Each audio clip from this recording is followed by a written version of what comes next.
Degree of freedom, ठीक है। Degree of freedom क्या होता है पहले ये देखो। कोई भी ऑब्जेक्ट है, ठीक है, 3D स्पेस में मूव करने के लिए उसको चाहिए, देखो तीन चार पॉसिबिलिटी हो सकती है। ये एक डब्बा दिख रहा है आपको, ये या तो ऐसे आगे पीछे मूव कर सकता है, ठीक है, एक हुआ डिग्री। ऐसे दाएं बाएं मूव कर सकता है, 2 डिग्री ऑफ फ्रीडम। ऊपर नीचे जा सकता है, तो किसी भी एक axis, X axis, Y axis या जेड एक्सिस, किसी भी एक गिवन एक्सिस में मूव कर सकता है। तीन तो ये हो गए। दूसरा, ऐसे रोटेट कर सकता है, ऐसे रोटेट कर सकता है, या फिर ऐसे रोटेट कर सकता है, ठीक है। तो तीन तरीके से ये रोटेट कर सकता है और तीन तरीके से ये ट्रांसलेट कर सकता है, ठीक है। तो तीन तरीके से रोटेशन एंड तीन तरीके से ट्रांसलेशन। तो इसका मतलब क्या हुआ कि किसी भी पार्टिकल या किसी भी ऑब्जेक्ट के लिए 3D स्पेस में, जब थ्री डायमेंशनल स्पेस की बात होगी, तो 6 डिग्री ऑफ फ्रीडम होगा, 6 डिग्री ऑफ फ्रीडम्स। इनमें से तीन होंगे ट्रांसलेशनल। ट्रांसलेशनल का मतलब क्या होता है कि लीनियर मोशन है ना, और तीन होंगे रोटेशनल, की रोटेशन हो रहा है। तो 6 डिग्री ऑफ फ्रीडम किसी भी एक ऑब्जेक्ट के पास होंगे। उन 6 डिग्री ऑफ फ्रीडम में से मेरे पास चॉइस है कि मैं कुछ मोशंस को, कुछ डिग्री ऑफ फ्रीडम्स को ब्लॉक कर दूं, और वो ब्लॉक करने की वजह से मुझे मिलेगा एक कंस्टेंट मोशन, यानी किसी एक डायरेक्शन में फिक्स तरीके का मोशन मुझे मिलेगा। उसी को मैं बोल रहा हूँ कंस्टेंट मोशन। अब आउटपुट क्या है कंस्टेंट मोशन का, कि the object should move in a restricted way. जो ऑब्जेक्ट है जिस पर हम कंस्टेंट लगा रहे हैं, that object should move in a restricted way, यानी कि प्री डिफाइंड तरीके से वो मूव करता रहे। ये हो गया कंस्ट्रेंट मोशन।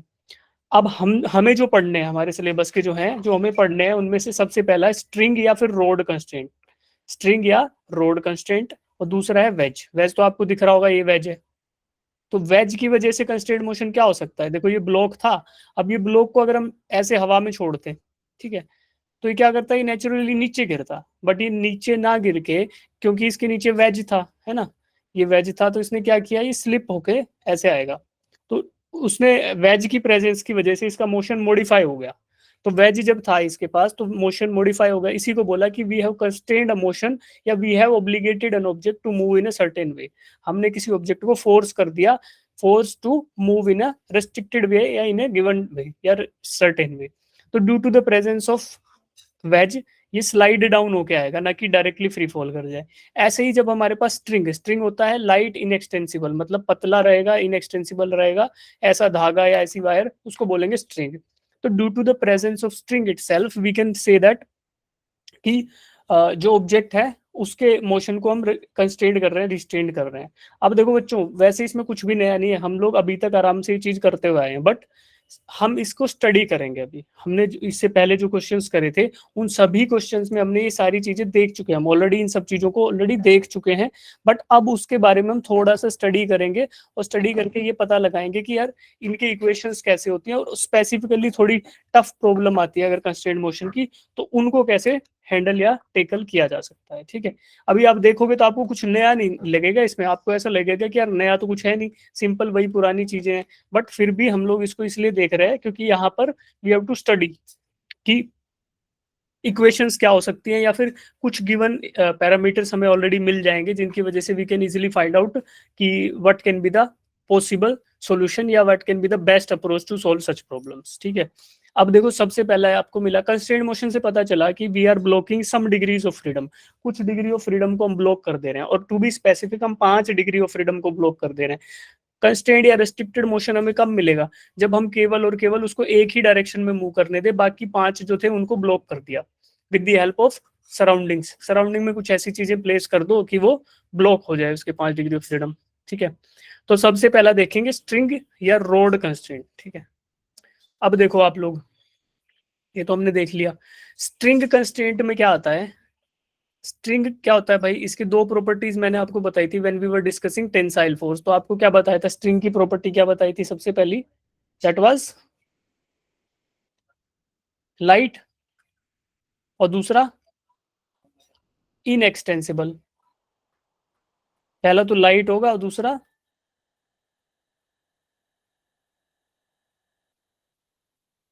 इनएक्सटेंसिबल होगा। लाइट भी होगा और इनएक्सटेंसिबल भी होगा। इसका मतलब क्या हुआ कि जो स्ट्रिंग है उसका वेट जो है, सेल्फ वेट, वो हम नेग्लेक्ट करेंगे। इनएक्सटेंसिबल मतलब जितना मर्जी उस पर फोर्स लगाओ उसकी लेंथ चेंज नहीं होगी। तो ये प्रॉपर्टीज हमें पहले से पता है। अब देखते हैं कंस्ट्रेंट क्या होता है। Consider objects connected through a string which has the following property। Object consider करो जो स्ट्रिंग से जुड़े हुए हैं, जैसे कि दो एग्जांपल आपको डिस्प्ले पे ही दिख रहा है। पहला दिख रहा है ये वाला, मान लो इसको ब्लॉक ए बोल दें, इसको ब्लॉक बी बोल दिया जी। ब्लॉक ए और ब्लॉक बी दोनों जुड़े हुए हैं एक स्ट्रिंग से, ये व्हाइट कलर का स्ट्रिंग।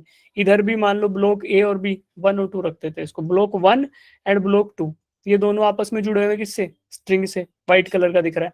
अब प्रॉपर्टीज क्या होनी चाहिए, the length of the string remains constant, that is string is inextensible, है ना। लेंथ जो है स्ट्रिंग की वो रहेगी कांस्टेंट, इसका मतलब क्या, स्ट्रिंग इनएक्सटेंसिबल है, ये प्रॉपर्टी हम पहले देख चुके हैं। अब यहाँ पे स्पेसिफिकली क्या होगा कि जब कंस्ट्रेंट की बात हो रही है तो स्ट्रिंग शुड रिमेन टाइट, ये स्ट्रिंग जो है वो टाइट रहना चाहिए, यानी there should not be a slack. Slack क्या होता है, जिसको बोलते हैं कि स्ट्रिंग ढीला हो गया, ढीला नहीं होना चाहिए। अब देखो ऐसा हो सकता है पॉसिबिलिटी, आपको दिखाते हैं। ये देखो ये आपको स्ट्रिंग दिख रहा है, वायर बोलो। अब ये टाइट रहना चाहिए, ऐसे ऐसे स्लैक नहीं होगा, ऐसे मुड़ना नहीं चाहिए। क्यों, मुड़ेगा तो आपको कंस्ट्रेंट मोशन नहीं मिलेगा। मान लो मैं अपने इस हाथ की मदद से इसको खींच के ला रहा था दूसरे हाथ को with the help of this string, but ये तभी वैलिड है कंस्ट्रेंट मोशन जब ये स्ट्रिंग टाइट रहे। अगर ये ढीला रहा तो मेरा देखो एक हाथ मूव कर गया और दूसरे में कोई मोशन ही नहीं आया, तो ये स्लैकनेस या फिर ये ढीलापन अलाउड नहीं है स्ट्रिंग में। You have to have a tight, या फिर क्या बोलते हैं, एकदम फर्म स्ट्रिंग होना चाहिए। इनएक्सटेंसिबल तो होगा ही, बाकी टाइटनेस होनी चाहिए, उसमें स्लैक नहीं होना चाहिए कोई। तो ये आपको दो गिवन पैरामीटर्स सेटिस्फाई करेगा, तभी उसको बोलेंगे कि it is a string constant. Parameters of the motion of such object along length of the string and in the direction of the extension has definite relationship between them। जो parameter of motion होते हैं, क्या होता है parameter of motion, displacement, velocity, acceleration, they should all be they should all have a definite relationship between them। Definite relationship होगा, कब होगा, जब ये दो प्रॉपर्टी सेटिस्फाई होंगी कि स्ट्रिंग जो है वो इनएक्सटेंसिबल है, नंबर दो स्ट्रिंग रिमेन्स टाइट। ठीक है, जब ये दो प्रॉपर्टी सेटिस्फाई होंगी then we can say that the object is in a constrained motion by the help of a string.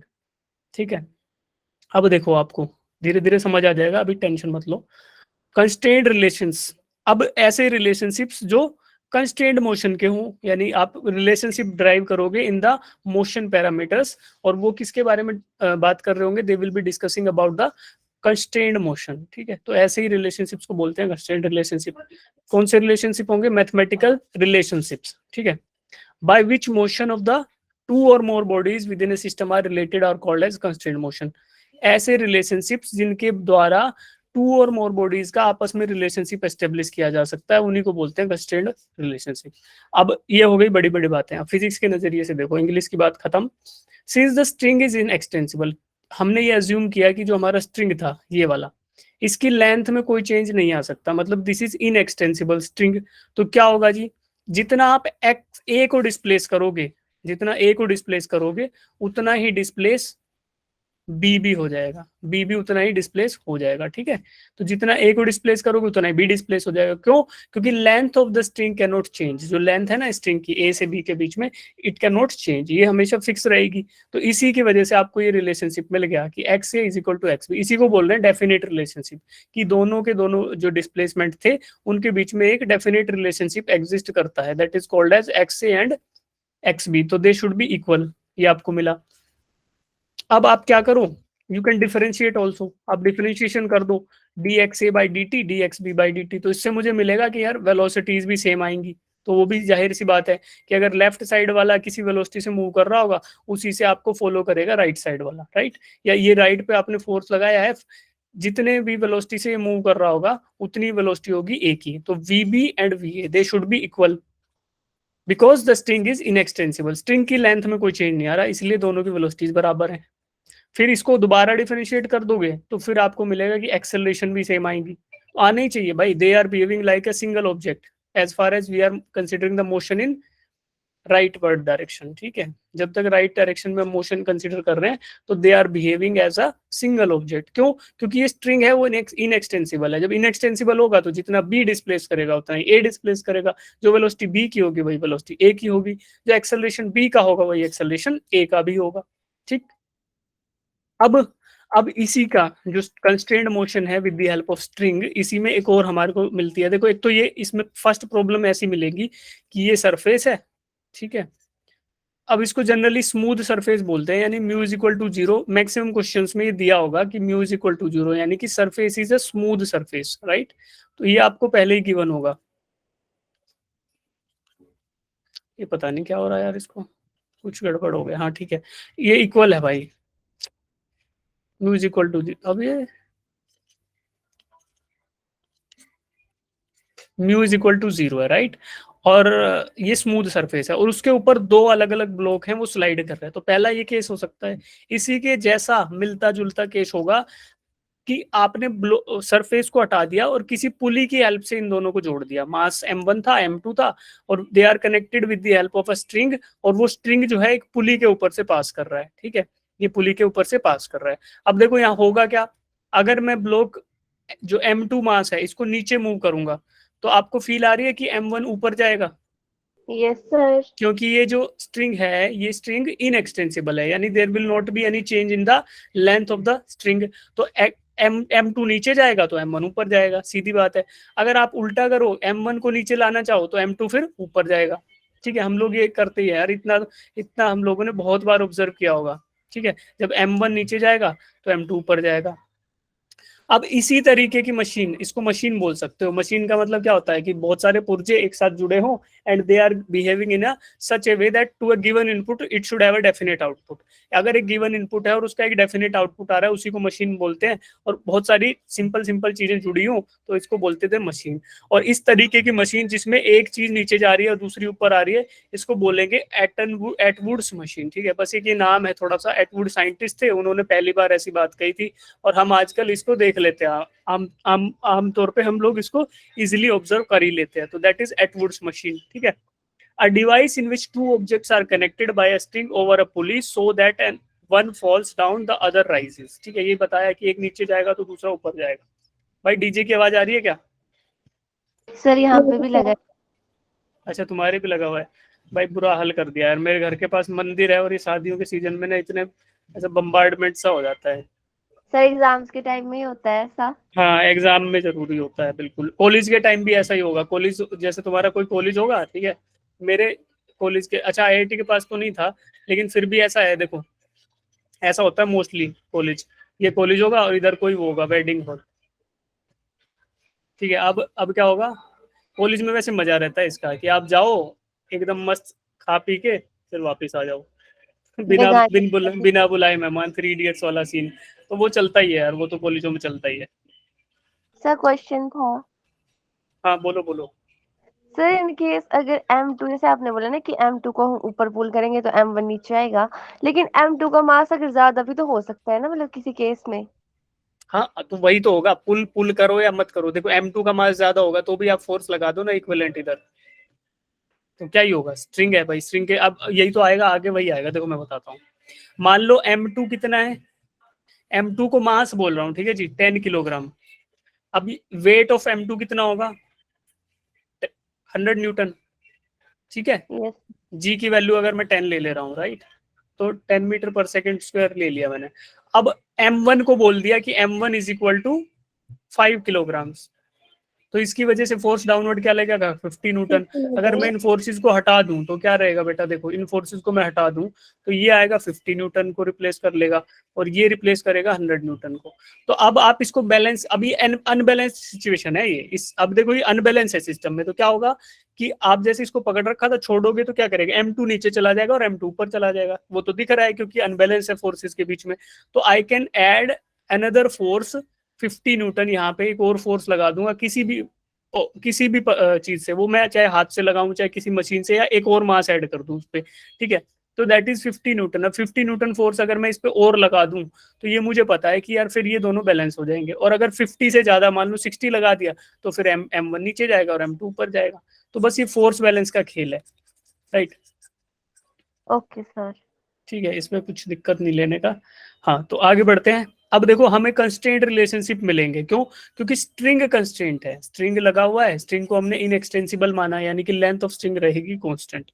तो जितना आप ब्लॉक ए को M1 को ऊपर डिस्प्लेस करोगे उतना ही ब्लॉक M2 नीचे आएगा, तो इनका डिस्प्लेसमेंट रहेगा बराबर वाई डायरेक्शन में। अब वेलोसिटीज भी बराबर रहेंगी, dx/dt होता है, फिर dv/dt होता है एक्सेलरेशन, तो ये भी बराबर रहेगा। This is what is called as constraint relationship, कि कंस्ट्रेंट मोशन है, एक को नीचे लाओगे तो दूसरा ऊपर जाएगा ही जाएगा, दिस इज कंस्ट्रेंट मोशन। और इसी को रिलेट करने वाले मैथमेटिकल रिलेशनशिप्स को बोल दिया कि कंस्ट्रेंट रिलेशनशिप्स हैं, ठीक है। तो अब देखो ये तो हो गई सारी उलझी उलझी बातें, कोई दिक्कत नहीं। जब हम क्वेश्चन सोल्व करेंगे तो कैसे करेंगे, हमें दिया होगा मास एंड पुली, ठीक है, बहुत सारे पुली होंगे, बहुत सारे मास होंगे। तो उनके स्टेप्स देखो क्या करना है। पहला स्टेप है कि आप पूरे सिस्टम को एक बार देख लो, है ना, सारे के सारे ऑब्जेक्ट्स हैं उनको पहचान लो, पुली वगैरह को देख लो, स्ट्रिंग वगैरह को देख लो। बस फर्स्ट स्टेप है कि एक बार देख के उसको एनालाइज कर लो। सेकंड स्टेप है कि जितनी भी लेंथ्स हैं उनको लिख दो, और जितना भी डायरेक्शन एज्यूम कर लो, है ना, डायरेक्शन एज्यूम कर लो मोशन का, कोई भी, वो रैंडम हो सकता है, वो गलत होगा तो नेगेटिव वैल्यू आ जाएगी आपकी। एज्यूम्ड डायरेक्शन मान लो हमने बोला कि M1 ऊपर जाएगा, ठीक है, तो जो भी वैल्यू इस एजम्पशन के बाद आएगी, अगर वो नेगेटिव आती है इसका मतलब हुआ कि M1 का मोशन डाउनवर्ड है। तो इसमें क्या करना है सेकंड स्टेप में, कि जितने भी लेंथ हैं, जैसे L1 इधर से इधर तक है, L2 यहाँ से यहाँ तक है, तो ये क्या है, ये L3 है, तो ये सब लेंथ लिख लो और मोशन के डायरेक्शन एज्यूम कर लो। जैसे ये नीचे मूव करेगा ये एज्यूम किया, ये भी नीचे मूव करेगा एज्यूम कर लिया, ये ऊपर, ठीक है, कोई दिक्कत थी, जो फील आ रही है उस हिसाब से एज्यूम कर लो डायरेक्शन। ये हो गया सेकंड। थर्ड क्या होगा कि हमें पता है कि स्ट्रिंग इज इनएक्सटेंसिबल। देखो इस पॉइंट से ये गया मेरा स्ट्रिंग, ऐसे ऐसे ऐसे जा रहा है, ऐसे जा रहा है, ऐसे जा रहा है, इसके नीचे से गया ये, तो ये जो स्ट्रिंग है, दिस स्ट्रिंग इज इनएक्सटेंसिबल, इसकी लेंथ रहेगी कांस्टेंट। तो वही थर्ड स्टेप है कि जितनी भी आपने लेंथ मार्क करी थी ना, L1 L2 L3 L4, इन सबको जोड़ दो, L1 plus L2 plus L3 plus L4, and they should be equal to the total length of the string. क्योंकि वो ना घट रहा है ना बढ़ रहा है, तो इसका मतलब क्या हुआ, that that should be total length के बराबर इनका सम आना चाहिए। यही है स्टेप नंबर 3, जहां से आपको वैल्यूज मिल जाएंगी कुछ कुछ। फिर फोर्थ स्टेप में क्या करो, डिफरेंशिएट कर दो लेंथ्स को, ऐड कर दो किसी भी एक गिवन ऑब्जेक्ट के लिए, मतलब फिर आपको मिलेगा रेट ऑफ चेंज ऑफ ये, तो इसको जीरो कर दो, rate of change of length को, है ना, लेंथ क्योंकि कांस्टेंट है, कोई भी लेंथ है, इसके रेट ऑफ चेंज को जीरो पुट कर दो, ऐड करके, सबको ऐड करके, मतलब देखो मैं बोलता हूँ आपको, मैंने बोला कि यार V1 से ऊपर जा रहा है M1, तो इसका मतलब क्या होगा, V1 इज dl1/dt, ठीक है, dl1/dt ऐसा है, तो V1 की वैल्यू dl1/dt है। तो आप सारे के सारे वेलोसिटीज को ऐड करोगे ना, तो वो उनका समेशन आना चाहिए जीरो। ये कह रहा है इनडायरेक्टली, ये बात कह रहा है कि सारी की सारी जितनी वेलोसिटीज है उनका summation should be zero. Step number 4 है। 5 क्या है कि right differential in terms of velocities and obtain the constraint equation. वही बोला, ये फोर्थ और फिफ्थ तो सेम ही चीज है, जैसे मैंने आपको बताया कि सारे सारी वेलोसिटीज उनको ऐड कर लो और उनको जीरो लिख दो, राइट। और सिक्स्थ स्टेप क्या है कि कुछ कुछ वैल्यूज आ जाए, उसके बाद दोबारा से सारे स्टेप दोबारा रिपीट कर लो अगर कुछ नहीं आया तो, ठीक। तो करना क्या है, वेलोसिटीज आपको फाइंड आउट करनी है। करना क्या है, आपको length of the string in extensible रख के length of the string, total length of the string ये कांस्टेंट रखनी है, ठीक है।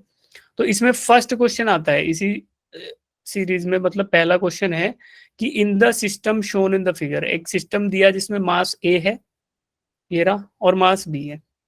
Block A is pulled towards right at a speed of V A. Block ए को राइट साइड में पुल किया गया वेलोसिटी वी ए से, ठीक है।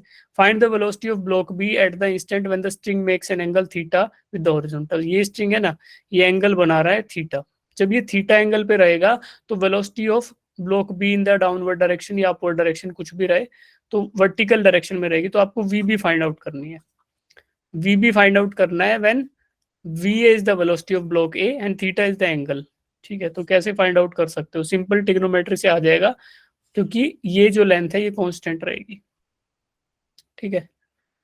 तो you can find out using, ये कंपोनेंट वी ए है, ये कंपोनेंट वी बी होगा, और ये एंगल थीटा है। तो आपको वी ए पता है, थीटा पता है, वी बी निकालना है। अभी कोई फिक्स वैल्यू नहीं आएगी, there will be some relationship between the two. ये निकालो, एक बार ट्राई करो।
आया आंसर किसी के बच्चे?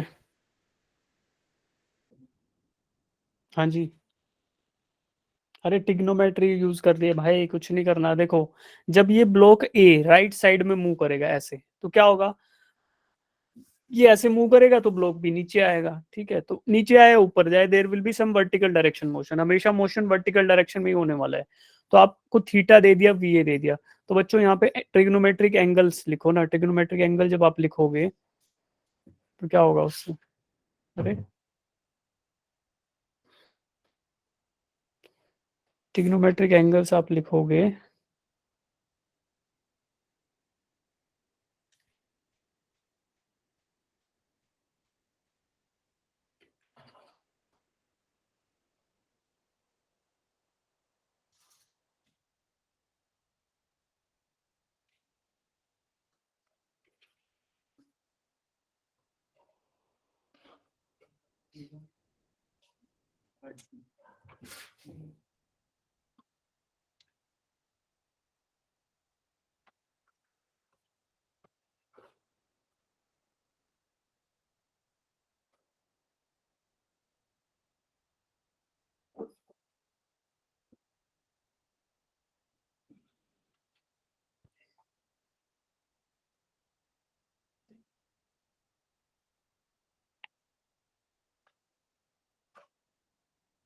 फैन ही चलना बंद हो गया है शायद, हाँ चल गया। देखो अब हमें क्या दिखाना है भाई, हमें ये गिवन थे एंगल, एक था वी ए और वी बी और थीटा। तो आप देखो कि ये वाला पार्ट कांस्टेंट है जी, ये मतलब इसका क्या हुआ कि जो स्ट्रिंग की लेंथ थी वो कांस्टेंट थी, तो we can write V A and V B in terms of this constant thing at a instant, किसी गिवन इंस्टेंट पे कैलकुलेट करें, पहली बात ये। तो आप देखो क्या करोगे कि हाइपोटेन्यूज इज को किस टर्म में लिख सकते हो आप? V A is equal to, अगर मैं इसको एच ही बोल दूं हाइपोटेन्यूज, ठीक है, V A is equal to H cos theta, और V B is equal to H sine theta. ठीक है, एच कोस थीटा और एच साइन थीटा है। तो अब आप क्या कर सकते हो, you can relate H, H दोनों साइड बराबर रख दो, तो क्या होगा? V A by cos theta is equal to V B by sine theta. ठीक है, तो आपको पता है V A by cos theta is equal to V B by sine theta. तो कोस थीटा और साइन थीटा ऐसे कर लो, V A is equal to, अच्छा आपको वी बी निकालना है, तो V B can be calculated as V B is equal to, इधर साइन थीटा को ले आओ, V A into sine theta divided by cos theta. ठीक है, यहाँ आ गया।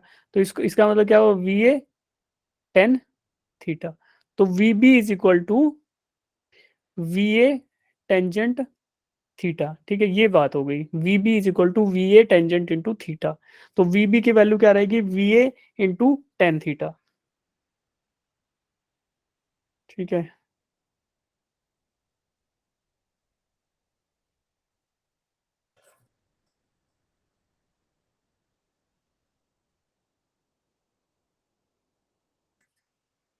ठीक है, अगला क्वेश्चन करो, क्वेश्चन नंबर टू।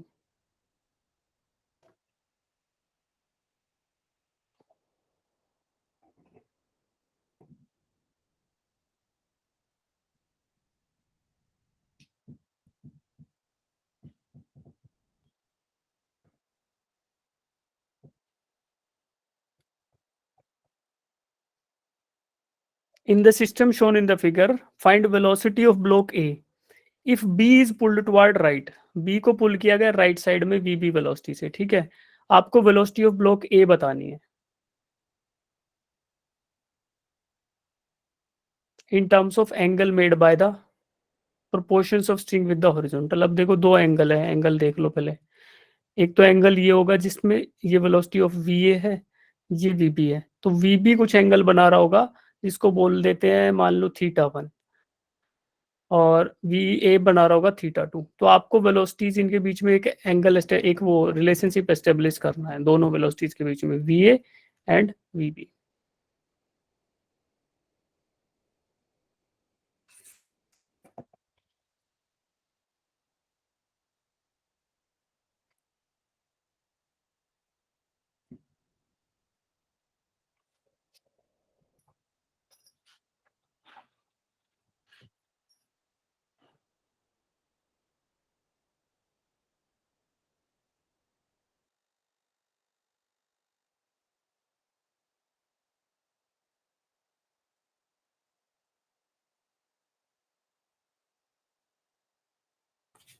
भाई स्ट्रिंग को इनएक्सटेंसिबल कंसिडर कर लो, स्ट्रिंग को इनएक्सटेंसिबल कंसिडर कर लो, तो लेंथ ऑफ स्ट्रिंग रहेगी वो कांस्टेंट रहेगी।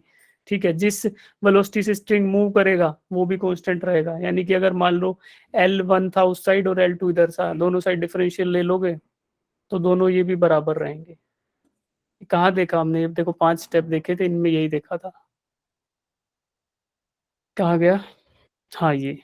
तो आपने एल एल कांस्टेंट लिया, फिर डिफरेंशियल करके यहाँ पे डिफरेंशिएशन भी इक्वल रहेगा। ठीक है, तो क्या करोगे आप, यही वैल्यू आप फाइंड आउट कर लो, velocity on the string, string पे वेलोसिटी फाइंड आउट कर लो।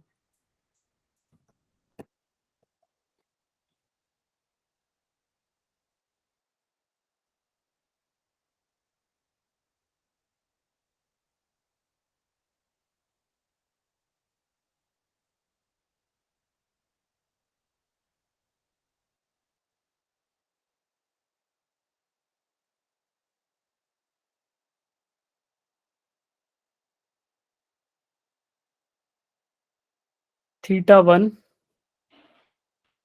से 2 लिया था, ये थीटा 1 लिया था। ठीक है, अब देखो ये वेलोसिटी ए है बेटा, इसका कुछ कंपोनेंट इस स्ट्रिंग पे आएगा, स्ट्रिंग के साइड, वो लिख लो। ठीक है, दूसरा वेलोसिटी बी है, इसका एक कंपोनेंट स्ट्रिंग के डायरेक्शन में आएगा, वो लिख लो। और ये स्ट्रिंग तो एक ही है क्योंकि स्ट्रिंग स्ट्रिंग इनएक्सटेंसिबल है, तो दोनों जो वेलोसिटीज आएंगी ना उनका मैग्नीट्यूड रहेगा बराबर, डायरेक्शन भले ही अलग अलग रहे बट मैग्नीट्यूड रहेगा बराबर। इसलिए हम वर्ड यूज करते हैं स्पीड, स्पीड ऑफ वी। ठीक है, वेलोसिटी बोल रहे हैं तो we are talking about magnitude, और अगर वैसे जनरल टर्म्स में बोलते हैं तो स्पीड की बात हो रही है। ठीक है, अब इनएक्सटेंसिबल स्ट्रिंग है तो क्या करेंगे, वी ए को ले जाओ इधर, एक ट्राइंगल ड्रॉ करो जिसका हाइपोटेन्यूज रिप्रेजेंट कर रहा है वी ए को। ठीक है, एक कंपोनेंट होगा स्ट्रिंग के डायरेक्शन में और एक होगा ऐसे डाउनवर्ड डायरेक्शन में। ठीक, तो ये कैसे फाइंड आउट करोगे, ये मैंने एंगल आपको बोला कि थीटा 2 है, तो ये इसका बेस है, तो that will B V A cos theta 2। ठीक है, सिमिलरली वीबी के लिए बनेगा एक ट्राइंगल, वीबी को रिप्रेजेंट कर रहा है हाइपोटेन्यूज, तो इसका ऐसे आएगा जी, ये ऐसे और ये ऐसे, तो थीटा, ये वाला थीटा है थीटा 2। तो अब आप यहाँ पे डायरेक्शन निकालोगे तो that will B VB cos theta 2, theta 1 है इधर, सॉरी, वीबी कोस थीटा 1। तो ये आप वैल्यूज निकालते हो तो क्या मिलेगा भाई, स्ट्रिंग के अलोंग ये भी वेलोसिटी स्ट्रिंग के अलोंग थी, ये भी स्ट्रिंग के अलोंग, तो इससे करने के बाद आपको मिलेगा V A of cos theta 2 is equal to V B of cos theta 1। ठीक है, तो अब यही रिलेशनशिप है जो आपको फाइंड आउट करना था। ठीक है, तो V A of cos theta 1 is equal to V B of cos theta 2। अब वी ए अगर अकेला लिखोगे तो कोस थीटा 2 नीचे आ जाएगा। ठीक है, ये सॉल्यूशन इधर है, इसमें theta A and theta B लिया है, 1 2 हमने लिए थे, ए बी ले रखा है। तो ये सॉल्यूशन देख लो एक बार, ऐसा कुछ होगा। हम केवल कंपोनेंट ले रहे हैं उस डायरेक्शन में, जिस डायरेक्शन में हमारी वेलोसिटी स्ट्रिंग के अलोंग जो वेलोसिटी है उस डायरेक्शन में हम कंपोनेंट ले रहे हैं। इधर ये कंपोनेंट लिया, ठीक, इधर भी कंपोनेंट लिया, तो जितना इस, अरे क्या हो रहा है इसको यार, नया ले लिया तब भी।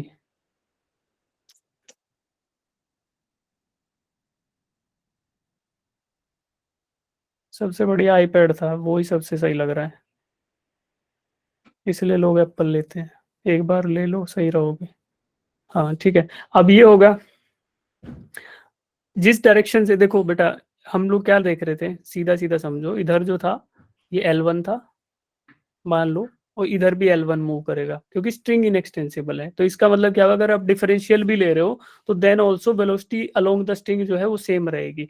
तो वेलोसिटी अलोंग द स्ट्रिंग जब सेम रहेगी तो आप क्या करो, जो वी ए है, ये वी ए वेलोसिटी, इसका कंपोनेंट स्ट्रिंग के अलोंग निकाल लो, वी बी है उसका भी कंपोनेंट स्ट्रिंग के अलोंग निकाल लो, और दोनों को इक्वेट कर दो तो आपको वी ए और वीबी के बीच में रिलेशनशिप पता चल जाएगा, वी ए और वीबी के बीच में रिलेशनशिप पता चल जाएगा। तो वही चीज यूज करके you can find out this thing. ठीक है, कितने बच्चों को बिल्कुल समझ नहीं आया, कितनों को आ गया, कर लोगे थोड़ा बहुत। ठीक है, ट्राई करना है ना। तो स्ट्रिंग क्या लॉन्ग रहेगा, तो ये भी क्वेश्चन सेम कंसेप्ट पे, ये भी सेम कंसेप्ट पे। ठीक है, आगे बढ़ते हैं। अब देखो, अब यहाँ फील करो क्वेश्चन नंबर 3, इसको अगर आपको कोई कंसेप्ट भी नहीं आता तब भी फील से कर दोगे। बस ये अज्यूम कर लो कि जो लेंथ है ना स्ट्रिंग की वो कांस्टेंट रहेगी। ये कांस्टेंट रहेगी, कभी चेंज नहीं होगी। बस ये फील लेके आप बताओ मेरे को, velocity of block Q, Q की वेलोसिटी क्या रहेगी। In the system shown in the figure, the block R is moving towards left at 10 metre per second. Block R है वो 10 मीटर पर सेकेंड से मूव कर रहा है, ऐसे इधर जा रहा है।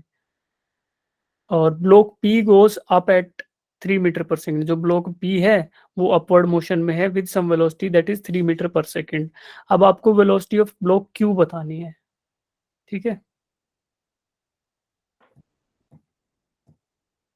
तरीके जो आपको स्टेप बताए थे ना, वो भी एक लॉन्ग लॉन्ग तरीका है, बट मुझे ऐसा लगता है कि ये वाले क्वेश्चन फील से जल्दी हो जाएंगे, क्योंकि उसमें इतना सब करोगे। उससे अच्छा है कि सीधा सीधा इसको देखो समझो, वैसे ही हो जाएगा ये।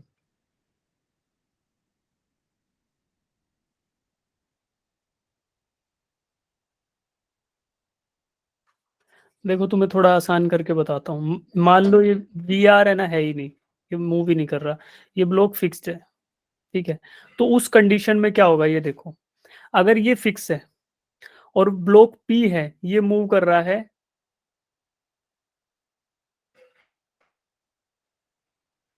अच्छा हाँ, इधर ये था, मैं देख रहा है क्या दिखा रहा है गूगल। हाँ, ब्लॉक पी है, ये मूव कर रहा है विद 3 मीटर पर सेकेंड। तो देखो बेटा, जब 3 मीटर पर सेकेंड, 3 मीटर को भी छोड़ दो, मैं ये बोल रहा हूँ कि यहाँ पे था ये पुली, ये 1 मीटर ऊपर चला गया, ठीक है, अपनी पोजीशन से 1 मीटर ऊपर चला गया।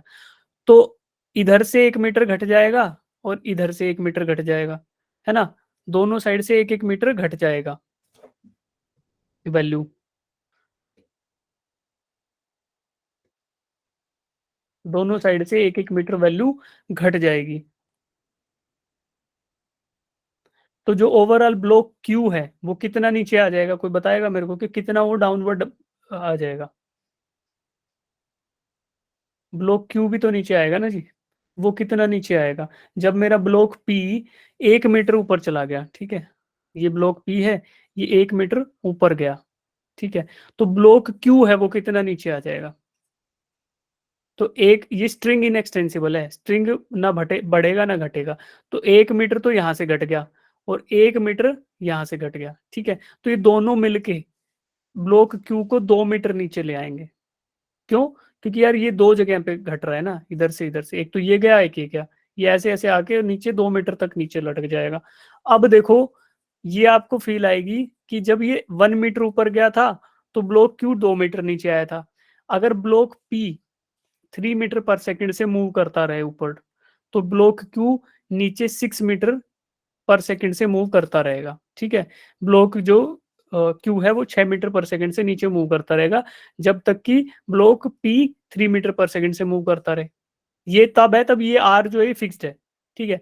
अब अगर आर को हटा दें, आर को हटा दें, आर को भी मूव करा दें, तो जब block P 3 metre per second से मूव कर रहा था, तो क्यू 6 मीटर पर सेकेंड से मूव कर रहा था डाउनवर्ड में। अब ये इस स्ट्रिंग को इधर, भाई जब ये इधर जाएगा राइट लेफ्ट साइड में, तो ये स्ट्रिंग तो ऊपर पुल होगा ना, फील करो। अगर ये इधर जाएगा तो स्ट्रिंग ऊपर पुल होगा, ऊपर खींचेगा। तो 10 मीटर पर सेकेंड से मूव कर रहा है तो इधर ऊपर भी 10 मीटर पर सेकेंड से जाएगा। और इसके अपवर्ड मोशन से, पी ब्लॉक के अपवर्ड मोशन से जो आया वो 6 मीटर पर सेकेंड आया।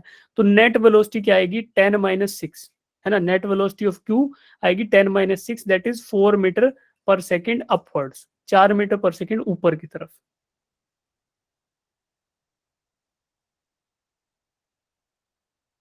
बिल्कुल सांप सूंघ गया है तुम्हें लग रहा है बच्चों।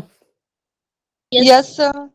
अरे नहीं आ रहा समझ तो बता दो भाई। इधर मैं एकदम सन्नाटे में बिल्कुल कैमरे को पढ़ा रहा हूँ, बड़ा गंदा लग रहा है। सर हम यही है। यही तो हो, लेकिन समझो भी तो, देखो। अरे सुनो तुम, ये ब्लॉक, ये इसको फिक्स कर दिया, अब तुम क्वेश्चन छोड़ दो, फील लो, बस इसको हटाओ। ये फिक्स हो गया, ठीक है, यहाँ कोई ब्लॉक नहीं है, फिक्स्ड है। अब ये जब ये वाला पुली, जो बीच वाला पुली है, ये ऊपर जाएगा, तो क्या होगा कि ये स्ट्रिंग जो ऐसे फिसल के इधर से ऐसे नीचे आ जाएगा, नीचे लटक जाएगा, ठीक है। ब्लॉक जो ये वाला ब्लॉक है क्यू, वो नीचे आ जाएगा थोड़ा सा, ठीक। 1 मीटर ऊपर जाने से, 1 मीटर जब ऊपर चला जाएगा पुली, तो 1 मीटर तो इधर से घट जाएगा स्ट्रिंग, और 1 मीटर इधर से कट जाएगा। वो 2 मीटर चला कहाँ जाएगा, ऐसे इस पुली के ऊपर से फिसलता फिसलता नीचे आके यहाँ पे 2 मीटर बढ़ जाएगा। ठीक, फील करो इस चीज को। जब ये फील आ जाएगी तो आपको क्वेश्चन हो जाएगा ये।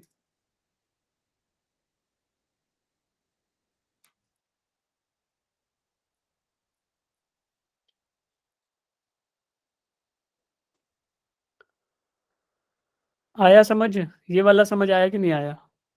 यस ये आ गया ना, जब ये 1 मीटर ऊपर जाएगा तो ब्लॉक क्यू 2 मीटर नीचे आ जाएगा। अब देखो, जब ये 3 मीटर ऊपर जाएगा तो ब्लॉक क्यू 6 मीटर नीचे आ जाएगा। जब ये 3 मीटर पर सेकंड के हिसाब से ऊपर मूव कर रहा होगा तो block Q 6 metre per second के हिसाब से नीचे मूव कर रहा होगा। ठीक है, अब अगर मैं ये मोशन भी ऐड कर दूं, ये वाला, अब इसको फिक्स करके देख लो। केवल जो ब्लॉक आर है इसका इफेक्ट क्या रहेगा उसको देखने के लिए पी को हमने फिक्स कर दिया। ठीक है, तो पी फिक्स है, पी मूव नहीं कर रहा। तो जब block are 10 metre per second से मूव करेगा तो ये पूरे के पूरे स्ट्रिंग को खींच रहा होगा, तो उसके खींचने की वजह से ये ऊपर मूव करेगा 10 मीटर पर सेकंड। तो effect of presence of R, जो आर का मोशन है उसकी वजह से तो इसको अपवर्ड मोशन मिला 10 मीटर पर सेकंड। जो पी का अपवर्ड मोशन था उसकी वजह से इसको डाउनवर्ड मोशन मिला 6 मीटर पर सेकंड। दोनों को ऐड कर दो क्योंकि दोनों अपोजिट डायरेक्शन में है, तो क्या होगा, एक आएगा प्लस और एक दूसरा ऐड करते टाइम माइनस साइन के साथ आएगा। तो इनको सम करोगे that is 4 metre per second upward direction में। क्यों, क्योंकि अपवर्ड डायरेक्शन मैंने पॉजिटिव अज्यूम करी है। ठीक है, तो ये स्ट्रिंग का मोशन आ जाएगा। अब ये क्वेश्चन तुम लोग करो, find the velocity of the ends of a at instant when rod is moving at an angle of theta with horizontal. String और रॉड, स्ट्रिंग कंस्ट्रेंट और रॉड कंस्ट्रेंट आपस में सेम ही चीज है, यहाँ कोई डिफरेंस नहीं आएगा। तो बस यही अज्यूम कर लो कि ये पॉइंट ए था, ये पॉइंट बी है। जब वी बी वेलोसिटी रहेगी तो वी ए वेलोसिटी क्या रहेगी, थीटा वैल्यू आपको दे रखी है। ये ऐसा क्वेश्चन 2-3 क्वेश्चनों में ऐसा ही था। ये प्रीवियस वाला क्वेश्चन था ना, सबसे पहला वो यही था, दूसरा भी सेम ही था। तो पहले और दूसरे क्वेश्चन जैसा ही क्वेश्चन है, यहाँ फाइंड आउट करो, यहाँ बस कंपोनेंट निकालने हैं।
किसी का आंसर आया?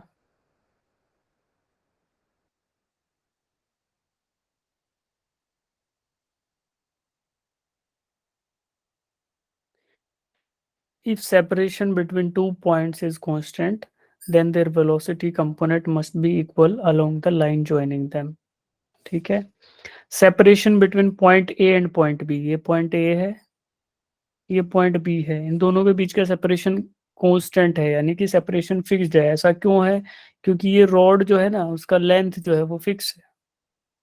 ठीक है, length of the rod is fixed, क्योंकि ये इनएक्सटेंसिबल रॉड है, इसीलिए बोल रहे हैं रॉड कांस्टेंट, राइट? ठीक है, तो ये कोई रॉड है जिसका लेंथ चेंज नहीं हो रहा, दैट मीन्स पॉइंट ए और पॉइंट बी, इन दोनों के बीच का वेलोसिटी वो है अलोंग दिस रोड, वो जीरो हो जाएगा, वेलोसिटी अलोंग दिस रोड। तो आप क्या बोल सकते हो कि जो भी कंपोनेंट वी, ए का जो कंपोनेंट अलोंग दिस रोड रहेगा वही बी का कंपोनेंट अलोंग दिस रोड रहेगा। यही हम स्ट्रिंग के केस में फाइंड आउट कर रहे थे, यही हम यहाँ पे फाइंड आउट करेंगे। तो वी ए आपको दिख रहा है नीचे लग रहा है एट सम एंगल, ठीक है, उस एंगल को बोल देते हैं, कुछ भी एंगल मान लो, कोई दिक्कत थी, ये एंगल थीटा है, बी जिस पे लग रहा है, ठीक है। तो ये दोनों कंसेप्ट आप यूज करके यू कैन फाइंड आउट कि वी बी का कौन सा कंपोनेंट इस रोड के अलोंग आएगा, ठीक है। ये थीटा है, तो दैट विल बी, कौन सा कंपोनेंट आएगा? कोस थीटा कंपोनेंट आएगा ना भाई, सेम ही तो है यार, इस क्वेश्चन जैसा ही तो है यार, ये इस क्वेश्चन जैसा ही तो है। तो देखो क्या करोगे, इसका component cos theta, V A का कंपोनेंट, मान लो ये थीटा एंगल है, तो वी ए इधर मूव कर रहा है, उसका भी थीटा कंपोनेंट ही आएगा, ठीक है। तो दोनों इक्वेट कर दो, तो वैल्यू आपको मिल जाएगी क्या? इधर एग्जाम इसका आंसर दे नहीं रखा, बट एग्जैक्टली सेम क्वेश्चन है, जो पिछला क्वेश्चन था ना, क्वेश्चन नंबर 2, उसके जैसा है, आंसर भी यही आएगा, जो आंसर आ रखा है ना यहाँ, यही आंसर आएगा।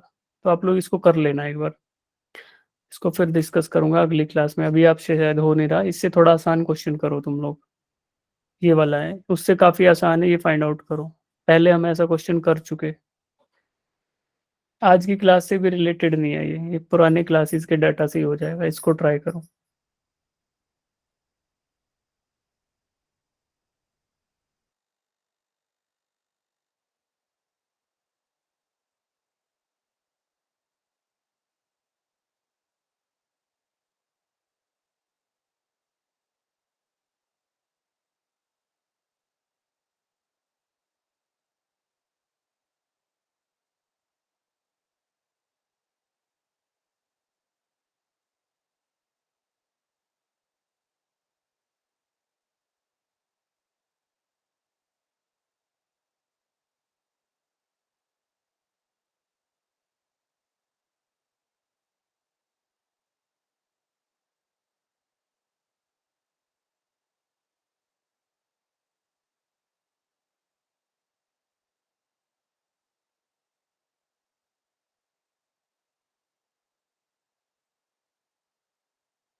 लास्ट क्लास को याद करो भाई, 3 blocks of masses m1 m2 m3 are connected by massless string as shown।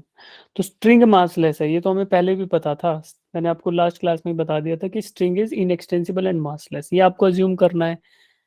Placed on a frictionless table, तो ये जनरली फ्रिक्शनलेस ही होगा, μ0, यानी कि फ्रिक्शन, कोई फ्रिक्शन फोर्स यहाँ पे, सरफेस फोर्स कुछ भी नहीं है, ठीक।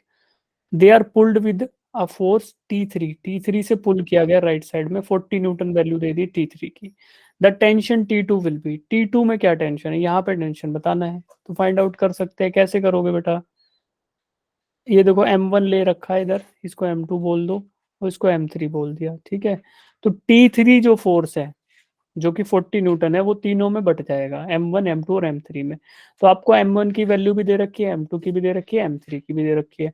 तो if I want to find out the acceleration of this whole system, इस पूरे सिस्टम का मैं एक्सेलरेशन, सिस्टम क्या होगा, M1 M2 और M3 तीनों मासेस को एक साथ लगा के जो सिस्टम है उसका एक्सेलरेशन अगर मैं फाइंड आउट करना चाहूँ, तो that I can find by using 40 divided by M1 plus M2 plus M3, तो 10 plus 6 plus 4, that means 2 metre per second square, ये आएगा acceleration of the whole system.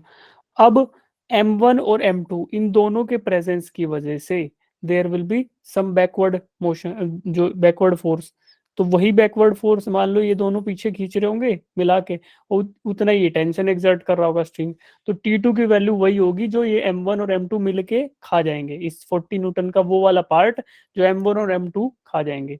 तो क्या होगा, M1 प्लस M2, इसको एक्सेलरेट करा रहे हो आप किस एक्सेलरेशन से, 2 मीटर पर सेकेंड स्क्वायर से, तो वही वैल्यू होगी फोर्स की जो कि T2 के इक्वल होगा।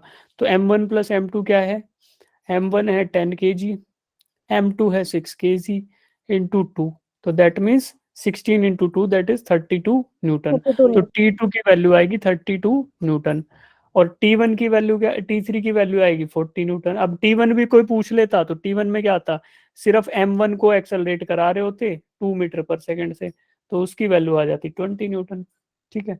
तो 20 न्यूटन M1 ने खाया, 16 न्यूटन 12 न्यूटन इसने खाया, और बचा हुआ कितना, 8 न्यूटन इसने खाया। तो ये तो पता ही है कि 2 मीटर से एक्सेलरेट कराओगे, 8 प्लस 12 प्लस 20 मिलके हुआ 40। तो ये क्वेश्चन तो आज के उस पर भी नहीं था भाई, अच्छा काफी बच्चों ने कर लिया, सही है। 32 न्यूटन, ठीक है। ये आसान सा क्वेश्चन है जो आपको क्लास में अभी समझाया था, उसका थोड़ा छोटा भाई क्वेश्चन है, इसको भी ट्राई कर लो एक बार। In the given figure find the displacement of 10 kilogram block in 2 second, 2 second में जो 10 kg वाला ब्लॉक है वो कितना डिस्प्लेस हो जाएगा, ये आप बता दो, है ना, फील से ही आ जाएगा ये।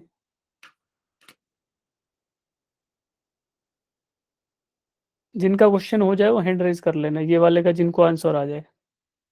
देखो 5 kg का ब्लॉक डाउनवर्ड मोशन में है विद 5 मीटर पर सेकेंड, तो डाउनवर्ड मोशन है 5 मीटर पर सेकेंड का, और जब ये नीचे मूव करेगा 5 मीटर पर सेकेंड से, तो 10 kg वाला किस वेलोसिटी से राइट डायरेक्शन में मूव करेगा, यही आपको बताना है, ठीक है। या स्पीड ऑफ द ब्लॉक ये आपको बतानी है, तो वो देखो कैसे बता सकते हो, इस चीज का थोड़ा ध्यान रखो। जैसा मैंने आपको बताया था कि डाउनवर्ड मोशन होगा 5 मीटर पर सेकेंड से, तो राइट साइड में क्या मोशन रहेगा वो आपको बताना है।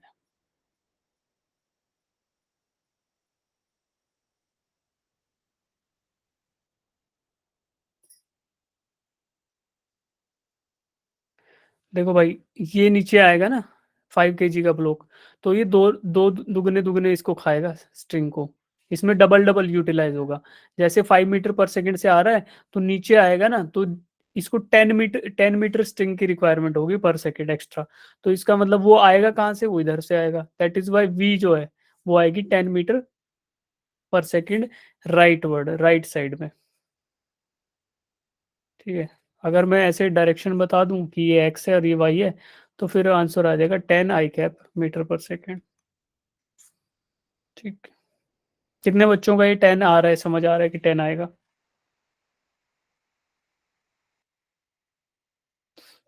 अच्छा, ये वेलोसिटी आ गई 10 मीटर पर सेकेंड। अब उसने क्या पूछा था, इसने पूछा था डिस्प्लेसमेंट, डिस्प्लेसमेंट आफ्टर 10 सेकेंड, तो 10 मीटर पर सेकेंड की वेलोसिटी से 2 सेकेंड बाद कितना आएगा, 10 इंटू 2, तो that will be displacement. 20 metre will be the displacement of block 10 kg, ये 20 मीटर डिस्प्लेस हो चुका होगा 10 सेकेंड, 2 सेकेंड बाद, और ये कितना नीचे आ चुका होगा 2 सेकेंड बाद, 10 मीटर, देख लो, अब ये 10 मीटर हुआ और यहाँ पे 20 हो गया। क्यों? क्योंकि स्ट्रिंग यहाँ पे दो दो बार यूटिलाइज हो रहा है। Length of the string should be constant ना, तो उसको यूज करके आप लोग ये फाइंड आउट कर लो कि इसमें डबल स्ट्रिंग यूज हो रहा है 2 बार, तो 10 मीटर जब ये नीचे आ जाएगा तो उतनी देर में ये 20 मीटर मूव करेगा। ठीक है।